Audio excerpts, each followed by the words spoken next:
नमस्कार। कल बिहार विजय के बाद प्रधानमंत्री नरेंद्र मोदी जी ने भारतीय जनता पार्टी के दिल्ली कार्यालय पर भारतीय जनता पार्टी के कार्यकर्ताओं को संबोधित किया। उन्होंने विजय दिवस मनाया, बिहार विजय दिवस मनाया। उनकी कुछ बातें बहुत दूरदर्शी हैं। नरेंद्र मोदी जी को भी यह चिंता है कि रोजगार का संकट इस देश में युवाओं को है। यह इस बात का उनको अंदाजा है। मोदी है तो मुमकिन है, यह एक नारा नहीं, यह एक सिद्धांत है। मोदी अगर हैं तो हर कुछ मुमकिन हो सकता है। यह भारत की जनता ने एक तरह से स्वीकार कर लिया है। नीतीश कुमार को बिहार का तख्तोताज दे करके नरेंद्र मोदी ने मोदी है तो मुमकिन है को सार्थक किया है। बड़ी पार्टी होने के बाद भी उन्होंने कार्यकर्ताओं से कहा कि बिहार में भारतीय जनता पार्टी की सरकार या जदयू की सरकार नीतीश कुमार के नेतृत्व में ही आगे बढ़ेगी और बिहार का कायाकल्प करेगी, वहां के हर समस्याओं का समाधान करेगी। यह कहने के अतिरिक्त मैं भी यह सोच रहा था कि नरेंद्र मोदी युवाओं को क्या संदेश देते हैं। नरेंद्र मोदी ने युवाओं को बहुत साफ संदेश दिया। उन्होंने कहा कि युवाओं, आपके रोजगार की चिंता आपसे अधिक मुझे है। मैं शीघ्र ही आपके रोजगार का इंतजाम भी करने वाला हूं। बिहार में जिस 19 लाख रोजगार देने की बात हमने की थी, वह बिहार में नीतीश जी के नेतृत्व में भी पूरा होगा। और आपको पता है कि आज ही, कल के बाद, आज ही तुरंत बाद वित्त मंत्री सीतारमण ने आज प्रधानमंत्री रोजगार योजना की घोषणा कर दी। इसलिए कहता हूं कि मोदी है तो मुमकिन है। रोजगार, कोविड का, पैंडेमिक का काल है, कोविड-19 का काल है, महामारी का काल है। कष्ट तो सबको हुआ। भारत की 130 करोड़ जनता को कष्ट हुआ, लेकिन यह कष्ट किसी सरकार के कारण नहीं हुआ, यह कष्ट किसी व्यक्ति के कारण नहीं हुआ, यह कष्ट देश के कारण नहीं हुआ। यह कष्ट अनायास हमारे ऊपर आया और हम विकास की जिस गति को आगे बढ़ा रहे थे, वह विकास की गति धीमी पड़ गई। अब कोविड-19 के महामारी को भारत ने बहुत अच्छे ढंग से झेला। दुनिया के हर देश कोविड से संत्रस्त थे, लाखों लोग दुनिया में मरे। लेकिन अगर बड़े देशों को, जो संपन्न देश हैं, उनसे तुलना आप भारत की करें तो भारतीय सरकार ने नरेंद्र मोदी की अगुवाई में पैंडेमिक जैसी, कोरोना पैंडेमिक जैसी इस महामारी पर अद्भुत ढंग से नियंत्रण पाया है। सबसे बड़ी बात यह थी कि देश का कोई भी व्यक्ति भूखा नहीं मरा, उसे भूखे सरकार ने मरने नहीं दिया। अनेक योजनाएं की। बिहार से महाराष्ट्र, बिहार के मजदूर महाराष्ट्र से, दिल्ली से कष्ट की स्थिति में झेलते हुए अपने गांव पहुंचे। वह कष्ट था, उस कष्ट को स्वीकार सभी करते हैं, हम भी करते हैं। वह पीड़ा थी, असह्य पीड़ा थी, लेकिन वो भूख से नहीं मरे। नरेंद्र मोदी ने नवंबर तक देश के हर नागरिकों को भोजन की व्यवस्था कर दी, सभी भोजन के लिए, क्योंकि इसमें भौतिकता नहीं हो सकती थी, इसमें सुख समृद्धि की कल्पना नहीं की जा सकती थी। भूख से हम ना मरे, भोजन हमको ना मिले, हम सुरक्षित रहें, हमारे बच्चे सुरक्षित रहें, हमारी मां सुरक्षित रहें, हमारी दादी सुरक्षित रहें, हमारी पत्नी सुरक्षित रहें, यह सबसे बड़ा सवाल उस समय था। और नरेंद्र मोदी ने कोविड-19 की महामारी को सुरक्षा की दृष्टि से सबको जीवित रखने का एक आधार बनाया और जनता ने उसको पसंद किया। अनेक कल कारखाने बंद हो गए, नौकरियों से लोग निकाले गए। यह सब सही है, इसमें कोई बहस की बात नहीं है। यह किसी जानबूझ के किसी ने नहीं निकाला, निकाले गए। लोगों को तनख्वाह नहीं मिले, लोगों के तनख्वाह कट गए, घर में संकट का वातावरण हो गया, गरीब जनता और त्रस्त थी। लेकिन भूख से न मरने का इंतजाम नरेंद्र मोदी ने किया। अब आप धीरे धीरे देखिए कि रोजगार पर सरकार कैसे फोकस कर रही है।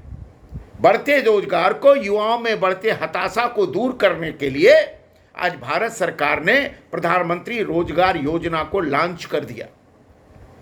और उसमें जो स्पष्ट नियम थे कि अप्रैल मार्च में जो लोग नौकरी से निकाले गए, जिन लोगों का 15,000 से कम तनख्वाह था, उनको सहारा सरकार देगी। मुझे लगता है कल नरेंद्र मोदी जी के भाषण से मुझे लगता है कि नरेंद्र मोदी शीघ्र ही देश में बेरोजगारों को किसान सम्मान योजना की राशि की तरह बेरोजगारों के जीवन यापन के लिए, उनके सम्मान के लिए, उनकी रक्षा के लिए कोई योजना लॉन्च शीघ्र ही करेंगे। यह ऐसा मुझे लगा, इसलिए मैंने आपसे बात की। बेरोजगारों को जब तक नौकरी न मिले तब तक उनको जीने लायक धन मुहैया करना, जीने लायक धन के आधार पर सहारा देना, यह सरकार की प्राथमिकताओं में है। जैसे जैसे स्थिति सुधरेगी कोरोना के काल के बाद, मुझे लगता है कि शीघ्र ही 15 दिन, 1 महीना यह योजना घोषणा करने वाली है। कौन सरकार करेगी? कांग्रेस ने करने की हिम्मत किया क्या? झूठ बोलते हैं 10 लाख की नौकरी दे देंगे। कहां से 10 लाख की नौकरी आप दे देंगे? कहां से पैसा लाएंगे? घर बेच के देंगे नौकरी क्या? खेत बेच के नौकरी देंगे क्या? जो लूट के जुटा के रखे हैं उसको आधार पर नौकरी देंगे क्या? ये सब तो नहीं करेंगे। इसलिए मैं कहता हूं कि मोदी है तो मुमकिन है। मोदी है तो कोई कष्ट में नहीं रहेगा। मोदी का राजनीतिक सिद्धांत राम राज्य पर आधारित है। नहीं दरिद्र कोई दुखी न दीना, नहीं को अबुदन लक्षण ही ना। यह उद्देश्य प्राप्त करने का प्रयास नरेंद्र मोदी की सरकार कर रही है। बिहार के चुनाव के परिणाम ने देश की जनता का नरेंद्र मोदी पर विश्वास दिखाया है, फिर दिखाया है। ब्रांड मोदी ने को चुनौती देने वाला इस देश में अभी कोई नहीं है। आप उनको गाली दे सकते हैं, आप उनका अपमान कर सकते हैं, आप उनको जुमलेबाज कह सकते हैं, आप उनको झूठा, दगाबाज, कायर, जो माने सो कह सकते हैं, लेकिन उनका उद्देश्य इन शब्दों से भटकना नहीं है। उनका उद्देश्य युवाओं को सशक्त करना है, उनका उद्देश्य महिलाओं को सशक्त करना है, उनका उद्देश्य बेटियों को सशक्त करना है, उनका उद्देश्य जो वरिष्ठ नागरिक हैं उनके जीवन की सुरक्षा करना है, उनको सुकून की जिंदगी देने का प्रयास करना है। साथ ही देश को विकास के वैश्विक मॉडल पर खड़ा भी करना है। बड़ा बड़ा उद्देश्य है। अब आप देखिए, बुलेट ट्रेन की बात कर रहे थे, वो लोग हंस रहे थे, बुलेट ट्रेन कहां से आएगा? आपको पता होना चाहिए कि कोविड-19 के काल में बुलेट ट्रेन का काम तेजी से चलने लगा। हाईवेज तेजी से बन रहे हैं, पुल तेजी से बन रहे हैं। बिहार में आरा और पटना को जोड़ने वाली जो अंग्रेजों के जमाने की पुल थी, क्या कभी ने कोई सोचा था कि उस पुल का विकल्प भी कोई बनेगा? नरेंद्र मोदी ने उस पुल का विकल्प दे दिया और वह विकल्प का उस पुल का उद्घाटन कर दिया। 5.5 किलोमीटर का वह पुल आज दिखाई पड़ रहा है, उस पर यातायात तेज है। यह काम है नरेंद्र मोदी का। युवाओं को हताश होने की जरूरत नहीं है, युवाओं को धैर्य रखने की जरूरत है। कोविड-19 में सब युवा भी त्रस्त हुए हैं और हमारे जैसे लोग भी त्रस्त हुए, सभी त्रस्त हुए हैं। देश है, राष्ट्र है, यह राष्ट्र आपका है, युवाओं का राष्ट्र है, ये महिलाओं का राष्ट्र है, बेटियों का राष्ट्र है, हम सबका राष्ट्र है। तो जब राष्ट्र संकट में पड़ता है तो हमको भी कष्ट सहने की आदत तो डालनी ही चाहिए। यह हमारा भाव है। राष्ट्र नहीं रहेगा तो हमारा कोई मतलब नहीं। नरेंद्र मोदी की सरकार सीधे सीधे जन कल्याण, लूट खसोट, भ्रष्टाचार मुक्त योजनाओं पर काम कर रही है। इसको समझने की जरूरत है। बदहवास मत होइए, हताश मत होइए, निराश मत होइए। कोई निराशा की जरूरत नहीं है। 1-1.5-2 महीने में ही सब कुछ सामान्य हो जाएगा जैसी स्थिति दिखाई पड़ रही, ये पक्की बात है। और जिस तरह से आज सीतारमण ने भारत के वित्त मंत्री ने रोजगार योजना की घोषणा की, उससे युवाओं के रोजगार की आकांक्षा पर का जो दबाव था वह दबाव थोड़ा कम तो होगा ही। अब इसकी हंसी विपक्षी उड़ाएंगे क्योंकि वो तो कुछ नहीं कर सकते। आप ही बताइए, कोविड-19 काल में जब भारत का समाज संकटग्रस्त था तो किसने काम किया? किस नेतृत्व ने काम किया? किन लोगों ने काम किया? समाज ने काम किया। राजनीतिक दल तो घरों में अपने को बचाने के लिए छुप गए थे, लेकिन सड़कों पर काम करने का काम भारतीय जनता पार्टी और राष्ट्रीय स्वयंसेवक संघ के स्वयंसेवकों ने किया। यह एक नंगी सच्चाई है, इसको कोई झुठला नहीं सकता। और इसी का परिणाम हुआ कि बिहार में इतना जबरदस्त एंटी इनकम्बेंसी के बाद, 15 साल के एंटी इनकम्बेंसी के बाद भी ब्रांड मोदी का जलवा चला। जनता ने ब्रांड मोदी पर भरोसा किया, जाति से ऊपर उठ करके लोगों ने वोट दिया। लोगों ने इसी नीतीश कुमार के नेतृत्व में बिहार की सरकार का समर्थन किया। अब आप कोई रोना रो रहा है ईवीएम का, कोई रोना रो रहा है बेईमानी का, तो रोए, उसमें कोई क्या कर सकता है। लेकिन जनता का फैसला तो जनता का फैसला है। जनता के फैसला को न कोई इनकार कर सकता है, जनता के फैसले को न तो कोई ठुकरा सकता है। यह भारतीय लोकतंत्र की खूबसूरती है। इसलिए युवाओं से मेरा कहना है कि निराश होने की कतई जरूरत नहीं है, हताश होने की कतई जरूरत नहीं है।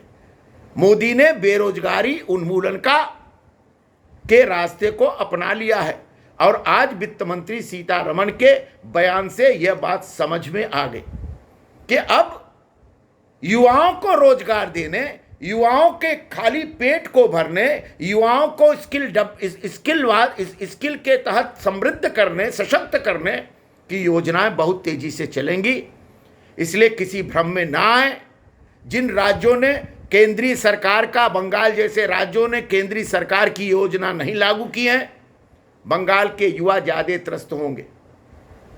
महाराष्ट्र में की सरकार एक पत्रकार से लड़ने में अपनी शक्ति जाया कर रही है, तो वहां नुकसान हो सकता है। लेकिन मोदी है तो मुमकिन है, यह एक कोई नारा नहीं है, यह एक सिद्धांत है, यह एक सत्य है। और मोदी जब तक रहेंगे तो हर कुछ मुमकिन हो सकता है, जिसकी अपेक्षा हम और आप कर सकते हैं। और आपने, मोदी ने दिखाया भी है। 370 किसने सोचा था? राम जन्मभूमि मंदिर का निर्माण किसने सोचा था? सीए एनआरसी सीए किसने सोचा था? आप बताइए, कौन सोच रहा है कि जनसंख्या नियंत्रण हो सकता है कि वो हो जाए? जनसंख्या हमारे यहाँ सबसे बड़ी समस्या है। किसानों को की आत्महत्याएं हो रही थी 15-14 के पहले, अब तो किसानों की आत्महत्याएं नहीं हो रही हैं। उनको सम्मान राशि मिल रही है, सीधे उनके खाते में मिल रही है, किसान खुश है। किसान बिल लाए, लोगों ने कहा कि देश में आग लग जाएगा इस किसान बिल के विरोध में, लेकिन किसानों ने उस बिल को समझा, उसमें अपना हित देखा और उन्होंने उसका समर्थन किया। बिहार के चुनाव ने किसान बिल के समर्थन का चुनाव है। बिहार के किसानों ने किसान बिल का समर्थन किया। अब जो दलाल का किसानों के बीच में जो दलाल टाइप के लोग घूम रहे हैं, जो दलाली कर रहे हैं, उनको हानि हो रही, उनको क्षति हो रही है, तो मोदी क्या करे? इसलिए मेरा निवेदन है कि यह देश एक ऐसे रत्न प्रधानमंत्री को पाया है जो देश की समस्याओं को राष्ट्रीय और अंतर्राष्ट्रीय दोनों स्थिति में हल करने में सक्षम है। और इसलिए मैं कहता हूं कि मोदी है तो मुमकिन है, मोदी है तो मुमकिन है। पर विश्वास करिए, युवाओं से हाथ बांध करके हताश होने की कतई जरूरत नहीं, निराश होने की कतई जरूरत नहीं है। 1-1.5 महीने में आपकी समस्याओं का समाधान होगा, रोजगार का पिटारा खुलेगा और जो जैसे योग्य होगा वो रोजगार पाए। जो रोजगार पाने योग्य नहीं, उनको सरकार मदद करने के लिए कदम बढ़ा दी है। यही मेरा आपसे निवेदन था।